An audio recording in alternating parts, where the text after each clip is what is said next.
इस आपदा ने तो ऐसा रुला दिया कि मतलब पूरा धंसने की पूरी उम्मीद है इस गांव को। कभी कभी रात को मेरे सुपिन में ऐसे ही देखता कि पता आ गए, वो ऊपर से आ गया। तो रिहैबिलिटेशन के अलावा इसका कोई दूसरा चारा नहीं है। लेकिन गवर्नमेंट द्वारा अभी हमको कोई विस्थापित की न कोई सूचना दी गई, न कुछ हुआ है।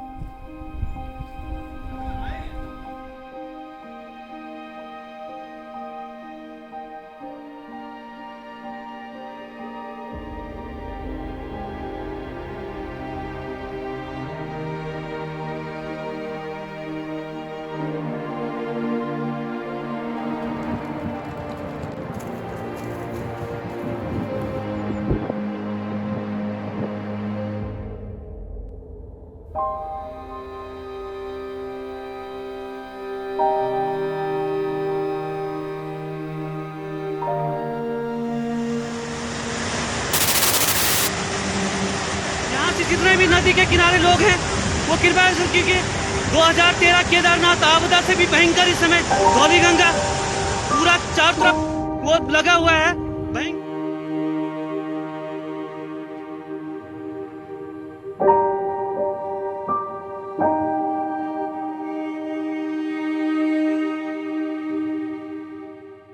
पुल के पास हमारा खेत था, सास और मैं गए। मौसम भी खराब नहीं था, साफ था। अब मैंने हवा सुना तो मैं इधर उधर देखा तो फिर ऊपर से बड़े बड़े पहाड़ टूट के पूरा ग्लेशियर टूट के आ रहा है। फिर उस ऐसा आओ, मैंने अपने सास को बोला, सास आ गया। उन्होंने कहा क्या आ गया? मैं फिर बोल रही थी वो ग्लेशियर टूट के आ गया। बोलने तक हवा से मैं ऐसे गिरी। फिर मेरे को पता ही नहीं दिखा, कुछ नहीं दिखा। अंधेरा पड़ गया था वहाँ, धूल ही धूल, अंधेरा। माँ जी तो मेरे को दिखी नहीं, उसके बाद पता नहीं कहाँ गई, वो मलमा में दब गई।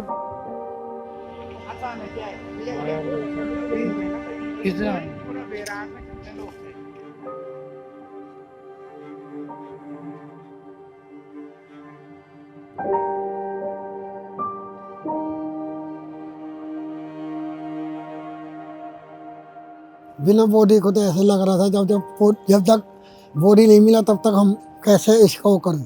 जब एक डेढ़ महीना हम ढूंढते रहे तो बॉडी नहीं मिला तो तब हमने जैसे भी करना था कर नहीं था। वो पुतला बना के कपड़े जो होते हैं हमारा सरकार, अंतिम सरकार, वही उसकी जड़ बॉडी बना के हमने वो काम किया था।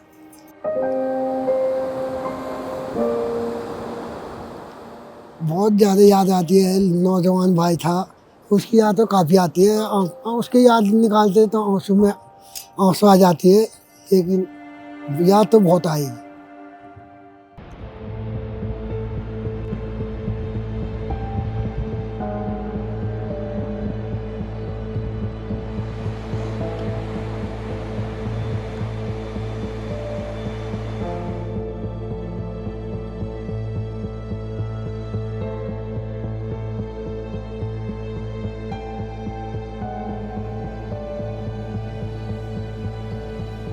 ऋषिगंगा वाला जो फ्लश फ्लड था, इसमें अब ये क्लियर हो गया कि एक बहुत बड़ा एवलांच जो है वो गिरा और उसने पूरी रौंथी गार्ड को जो है वो ब्लॉक कर दिया। अब वो रौंथी गार्ड कितने घंटे ब्लॉक रही, 8 घंटे भी हो सकती है, 10 या 12-13 घंटे। और उसके बाद क्या हुआ कि जो वो मटेरियल ऊपर से गिर करके जिसने रौंथी गार्ड को ब्लॉक किया था वो टूट गया। जब प्रेशर बना, पानी जमा हुआ तो टूट गया। टूटने के बाद वो अपने साथ इतना मलबा लाया कि उसने ऋषिगंगा को तो ब्लॉक कर दिया, और जो नीचे एक हाइड्रो प्रोजेक्ट था 12.5 या 13 मेगावाट का, उसको कम्प्लीटली वैनिश कर दिया, फिनिश कर दिया। क्योंकि ग्रेडियंट जो है वो उस रौंथी गार्ड का बहुत ही हाई ग्रेडियंट है।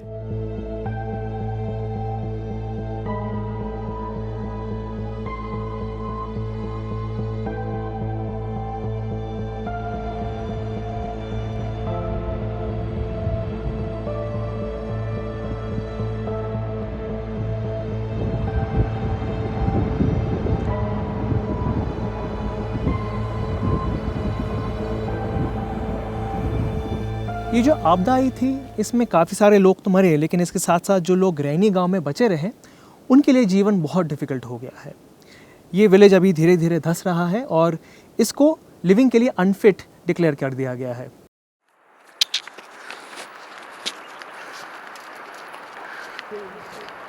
ये आपदा से पूरा टूट गया सर। ये ज़मीन खिसक रहा है इधर, यहाँ से ये नीचे पूरा दिखाई दे रही है। हाँ सब पूरा इधर तो रास्ता था सब ऊपर जाने के लिए, ये पूरा नीचे ही जा रहा पूरा। यहाँ भी दिखाई दे रही है, टोटल नीचे कंपनी तक जा रखी है टूट के। तो ऐसी कितनी और जगह टूटी है? इधर है सर टूटी है, इधर है पूरा ज़मीन टूट रहा सर, वो तो देखने वाली बात है।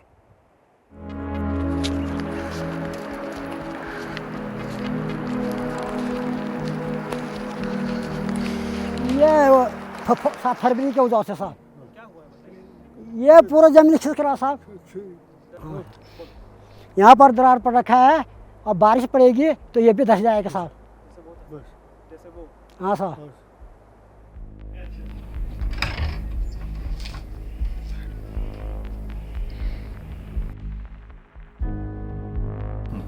पहले साहब जब आपदा आई थी तो तब इतना नहीं था, लेकिन 17, 18, 19 को जो है अक्टूबर को जो यहाँ वर्षा हुई 3 दिन तक लगातार, उससे जो है जगह जगह पर ये जमीन धंसने लगी, धीरे धीरे के इनमें दरार आने लगी और ये मकान के हर कोने में, हर सीढ़ी में, करीब करीब हर जगह जो है ये दरारें पड़ी हैं।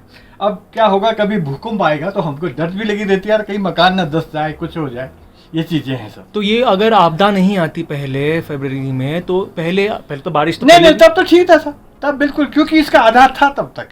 नीचे आधार था ना, अब आधार है ही नहीं।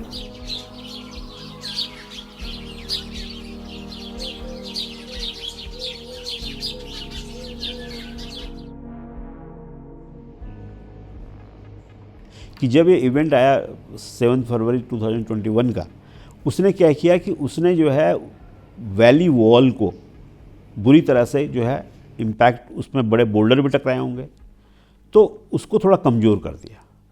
थोड़ा सा भी रेनफॉल होगा तो स्लोप जो है वो सिंकिंग का, मुझे ये लगता है कि रैनी गांव जो है किसी पैलियो लैंडस्लाइड के ऊपर बसा हुआ था। और पैलियो लैंडस्लाइड में क्या होता है कि ऊपर से कभी पत्थर आकर के गिरे होंगे, लैंडस्लाइड हुई होगी और उसके बाद लोगों ने वहाँ पे देखा यहाँ बड़े बड़े पत्थर हैं, यहाँ पे ठीक है, उन्होंने गांव बना दिए।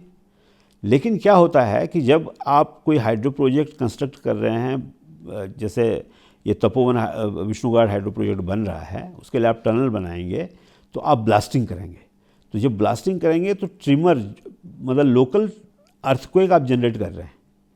जब सेकिंग होगी तो जो बड़े बड़े पत्थर हैं वो फिर दोबारा रिसेटल होंगे और उनके ऊपर जो बने हुए स्ट्रक्चर हैं मकानों के, उनमें दरारें पड़ेंगी, क्योंकि अगर वो नीचे धंस रहे हैं तो क्रैक्स आएंगे। रिहैबिलिटेशन के अलावा इसका कोई दूसरा चारा नहीं है, क्योंकि अगर वो पूरी लैंड डिस्टर्ब हो गई होगी तो फिर उसको दोबारा मतलब एक स्टेबल स्टेज पाने के लिए जो है बहुत समय लगेगा।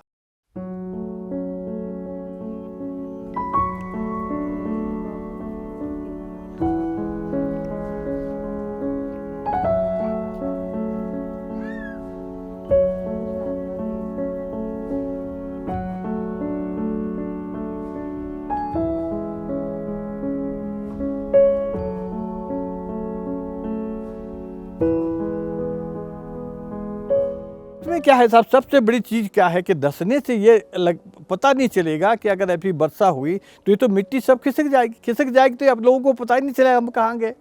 क्योंकि 1-2 बार हमने किसी दूसरे जगह भी देखा ऐसी आपदा, तो वहाँ पर तो इतने बड़े गड्ढे हो गए थे, उन जो लो आदमी नीचे गए थे ज़मीन के नीचे, उनको स्वयं पता नहीं चला हम कैसे चले गए। लेकिन गवर्नमेंट द्वारा अभी हमको कोई विस्थापन न कोई सूचना दी गई, न कुछ हुआ है, इसलिए हम लोग अभी भी थोड़ा सा दहशत में हैं। यहाँ पे पार्टी तो आते रहते, कांग्रेस आ रहा, बीजेपी आ रहा, कोई वैसे कह रहे हमको चुना दो सब हो जाएगा। इससे पहले हमने कहा जब चुनाव नहीं था तो उससे पहले तुम सरकार बनी थी तुम्हारी बीजेपी, तो हमको क्या दिया तुमने? कुछ नहीं दिया।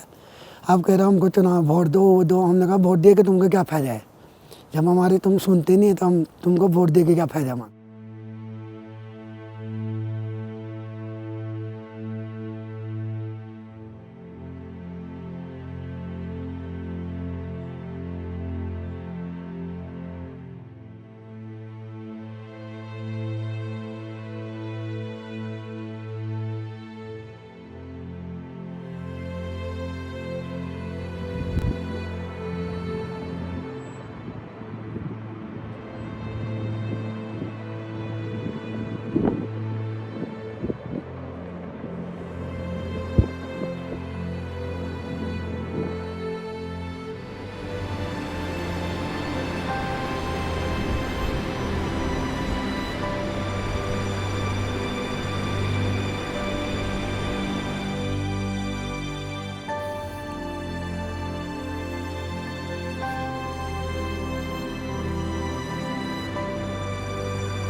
पहाड़ों के इन ऊंचाई पे आके ये कहानी बताना इस ठंड में ये बिल्कुल आसान नहीं है, लेकिन द क्विंट और क्विंट हिंदी अपनी पूरी कोशिश कर रहा है कि आप तक वो स्टोरीज़ पहुंचाए जो आपके लिए मायने रखती हो।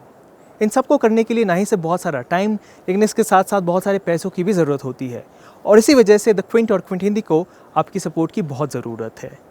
इंडिपेंडेंट जर्नलिज्म को बरकरार रखने के लिए द क्विंट और क्विंट हिंदी को सपोर्ट करते रहिए।